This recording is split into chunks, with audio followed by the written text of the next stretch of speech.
Welcome back to a brand new coffee tech break with Jan. Today I wanted to walk you through some features and functions into the MTRoW Windows to optimize it. And there are some different settings. It could be after an upgrade or after factory reset or after recovery using the USB stick that some features and functions are not correctly set anymore. And I will do that through my meeting room where I exactly walk you step by step to all those different settings and to optimize your MTR on Windows. Now let me walk that through on my computer and show you which features and functions you need to set or disable. So here you see the latest version of the MTR on Windows. Now to review some of those features and functions, underwater in Windows 11 IoT, or could also be in Windows 10 of course, but assuming you're using now Windows 11 IoT, I will walk you through, but you need to do that through the administrative interface. So you need to go to More, then you need to go to Settings, then we'll here put in the default SFB.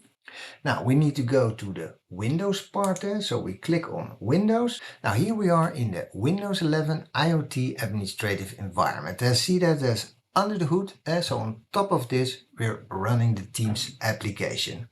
Now the first thing you need to check is if the sleep settings in Windows are turned off or disabled, because sleep mode is already available in the Teams application itself. So you need to check if these are disabled. Now, how do we do that? We go here to the command line, we search for sleep and we jump in there, and here we find the screen and sleep.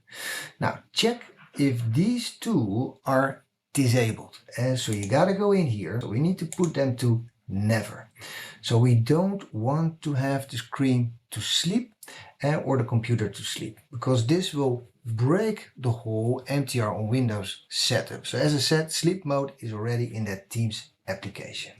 Now we jump out, and this should save automatically those settings. Now the next thing we want to check is if the SECOMN service from Sound Research is disabled. We don't need that service. It could conflict with USB devices like GC8 connected to the MTR on Windows. So let me check that. So we need to go to Services because we need to disable that service if it is enabled. Now let me find it here. So we go all the way down to the S. Here you go, SECOMN service from Sound Research. And as you can see, this is running. So this should be disabled. So let me disable this service and make sure it's permanently disabled. Here you go. Alright, the next thing which you want to check is if your GC8, your touch console at the table, is running the latest version, and to make sure that it is compatible with your Teams room compute. So how do we do that? First, let us check the version of the GC8. So you do that by going into the device manager. So we're jumping into the device manager, then we need to go all the way down. Then you should be able to find the Poly ULCC DFU runtime. And this is the driver for the GC8 at the table. We go here to the tab driver, and driver version we can find it right here. And I'm running now the latest, the 331, and so that is all good to go. If you're not running the latest version, then there are multiple ways to get to this latest version. And so the first one is you go here to Windows Update, you go here to Windows Update, and you check for updates.